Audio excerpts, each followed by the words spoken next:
Welcome to the Audacious Freedom Podcast, episode number 8, called Having a Baby DIY Style. I am your host, Dee Dee Mendez. I am a storyteller, a perpetual student of self-development, an audacious life liver, among many other areas of expertise and interests. I am most recently the founder of audaciousfreedom.com. I come to you, my listeners, with stories about what I learn, read, observe, and experience in the world today. I am inspired by so many other storytellers, and I am told that I inspire others as well with my own stories. Let's start today with the classic riddle that goes, a father and son were in a car accident where the father was killed. The ambulance brought the son to the hospital. He needed immediate surgery.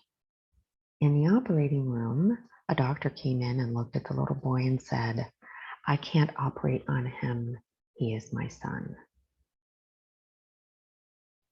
Who's the doctor? The doctor is the mother. Here's another riddle. A woman has been divorced for 21 years. She has an 11-year-old daughter. Who is the daughter's father? Well, the daughter's father could literally be anyone.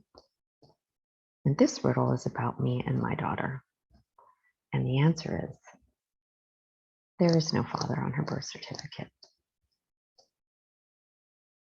Just like the way people, both men and women alike, have a tough time figuring out who the doctor is in the operating room riddle, because they can only think of the doctor as a man, but the father has been killed in a car accident. People, also men and women alike, can't figure out who my daughter's father is because she's 11 and I've been divorced for 21 years. They don't automatically jump to, oh, so you had a kid on your own. They default to, you have to be married to have a kid.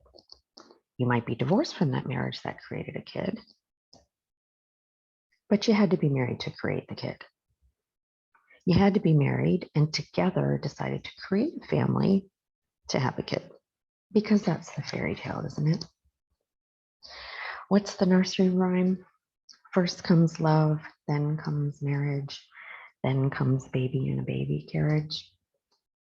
Right. For me, it was more like first comes love-ish and getting engaged to prevent breaking up. Then comes marriage and a Hail Mary, hoping he'll become an ambitious husband. Then comes, I don't want to have children with this man who is not stepping up as a husband. So therefore, he would not step up as an equal partner and parent. Then comes he wants to separate because he's been emasculated. Then comes my shock and complete surprise and desperately trying to hang on to the marriage because other people get divorced, not me. Then comes therapy and the realization after a few months of said therapy that I didn't even like him anyway. Then comes dating, which officially marks the end of my marriage. Then comes more therapy and a diagnosis of depression, an OCD light, and medication. Then comes the eventual getting over it all and moving on with my life. Then comes getting engaged again a few years later at age 37. Then comes complaining to my new therapist about my fiance, my therapist, and this, I swear to God, is real, actually said to me, honey, maybe this is as good as it gets. What the fuck? Then comes trying a little longer with my fiance who I literally run circles around in every aspect of life until I just can't anymore. Then comes kicking out the fiance after 13 months in the relationship. And I consider this a success because I was with my ex-husband for 13 years, wishing he'd be someone else. And this time, I only wasted 13 months of my life wishing my fiance was someone else. Then comes more dating and more disappointment and wishing they were all someone else. Then comes waking up one day and realizing I'm 42, and if I'm ever going to have a baby, now is the time.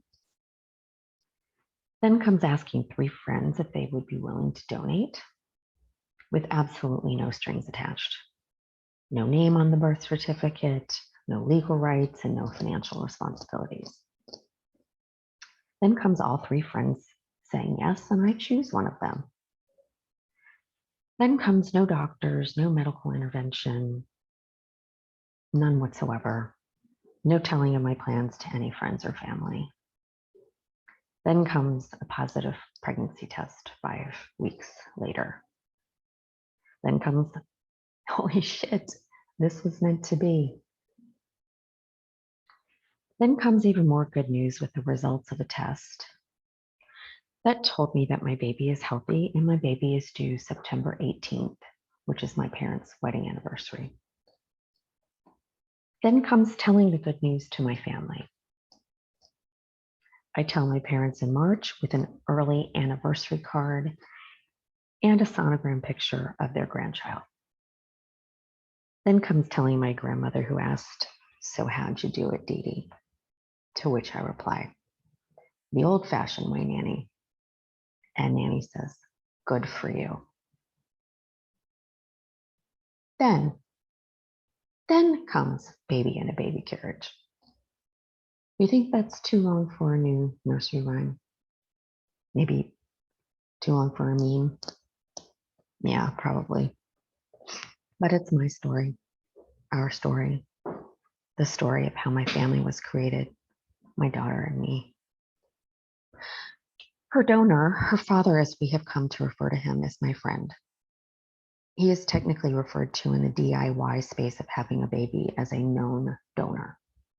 His name is not on her birth certificate. He has no legal rights. He has no financial obligations. I did the research before I approached him and the other potential donors that said, sure, I could get lawyers involved and draw up legal documents to guarantee such agreements, but that such agreements could always be broken. What if the donor fell in love with the child and wanted legal rights, visitation, custody even? Or what if the mother fell on hard times and decided that some financial assistance would be helpful after all? Just like I decided to forego any medical intervention and doctors in the creation of my baby, I decided to forego the involvement of any lawyers and to trust my gut, which told me I trust these friends and they trust me. And I was right. We have stuck to our agreement. My daughter's father and I stay in touch. Pre-COVID, my daughter, he and I typically see each other a few times a year. She stays usually a night with him after the 3 of us have dinner together. They might watch TV or a movie and have breakfast together in the morning. He usually annoys her because he is not me. He's not really a parent to her, and she has to wait for him to drink his coffee and shower in the morning before they go down to the hotel lobby for breakfast. She's used to waking up to me in the morning. Her mother, who knows to make sure she eats as soon as she's hungry, to avoid any hanger, the anger that comes with her hunger. I spoil my baby and he does not. I think these little breaks for me with him have been good for my daughter to appreciate how good she has it with me. Mostly, I'm happy for my daughter to know her donor. He wasn't some one-night stand that ended up in a pregnancy and I was never able to find him and tell him. He wasn't a donor from a sperm bank, having been chosen by me based on his baby pictures and self-described athletic abilities and educational history, who should be able to look up and try to connect with when she turns 18. He wasn't an ex-husband who shared custody of her, whose house she would go to on weekends or every other week. He wasn't an ex-husband who left and created another family with another woman who seems to like and love his new kids better. And I'm not a mother who is still trying to find the one-night stand man. I am not a mother who has to wonder if the donor from the sperm bank is a weirdo or a liar or someone who has donated so many times that my daughter could one day grow up and date a sibling. I'm not a mother who has to shuttle her daughter back and forth from her ex-husband's house. I am not a mother who is bitter or who feels guilty about her ex-husband creating a new and maybe better family with his new wife. I am a mother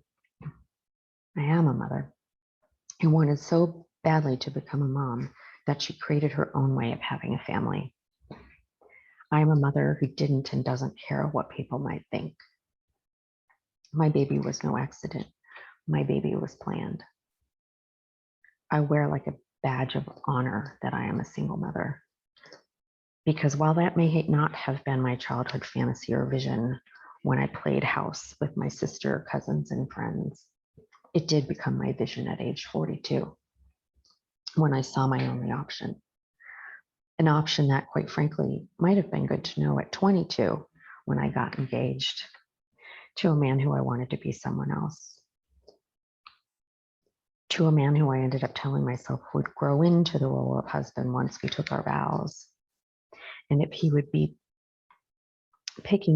as if he would be picking up a movie script, the movie that played in my head on repeat, that walked him through the steps to finish college, to get a graduate degree, to build a career with a quick trajectory up the corporate ladder with an ever-increasing salary that would allow us to afford a bigger house every 5 to 10 years, that would support him and me, and 2 to 3 kids and a dog or two. The movie script that played in my head also especially included, that he fucking adored me, truly saw, knew, and cherished me, and that he anticipated my every need and was consistent with my need for everything to be in order at all times within our home. The movie script also included that he took care of all the bills, insurance claims, basically all of the administrative details of running a household. While I got to plan dinner parties, celebrations, make our home beautiful, and dote on our children. Oh, and of course, because my husband would be so professionally and financially successful with all of his unbridled ambition, I'd always have the option to be a stay-at-home mom. This movie was so clear in my head, and it played out around me in the movies and in some family members and colleagues and former classmates. I believed this would be the movie of my life too, because I was taking all the right steps, wasn't I? I was getting a college degree like they were, right? Well, they were getting their degrees a little differently than I was. They were being sent away to college, being supported and celebrated by their parents. They were meeting their husbands at said college, which is where it's clear I wasn't taking the same steps as they were. I was scrappy and putting myself through college, working in bars and restaurants to pay my rent, tuition, and books.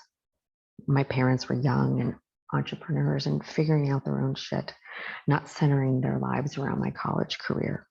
They didn't send me to an SAT prep course, let alone make sure I sat for the SATs. I found out the day before the exam from a friend, from a classmate, that I should sign up. And I sure as shit didn't meet my ex-husband at college. I barely spent any time on campus. I was there just for the classes and maybe some library time. Otherwise, I was serving cocktails and food. I met my ex-husband at a party. I was impressed that he could take a power nap on the floor in the middle of someone's living room with an open beer in his hand, balanced on his chest. I could see that he was cute and had a good head of hair and good man hands. I don't know how it happened that when he woke up in the middle of the party, that he and I got to talking. I don't know, can't even imagine what we talked about. I just remember that there was a connection and that we were dating and spending all our time together. I was 19 and he was 20. And his wanting to be with me made me feel lovable, and he didn't want to change me, for me to act a different way as my parents did. I wasn't a rule follower and he wasn't either, and I liked that. Of course, now, I can see that we weren't following the movie script from the beginning. People who aren't rule followers aren't good at following a script. And if I'm such a non-rule follower, why did I want to get married? Marriage as an institution doesn't really make sense in the modern world, and many marriages end in divorce, or at least in unhappiness. Anyway, I was set on this path with my ex-husband at age 19, and I would stay the course until I was 32. I'm so relieved that I didn't have children with that man. I do not have any ties to him at all. I had my daughter on my own, and I'm raising her on my own. I created a new movie script at age 42, and this is my story. This has been Dee Dee Mendez with Audacious Freedom, the podcast. Thank you for listening, and I can't wait for next time.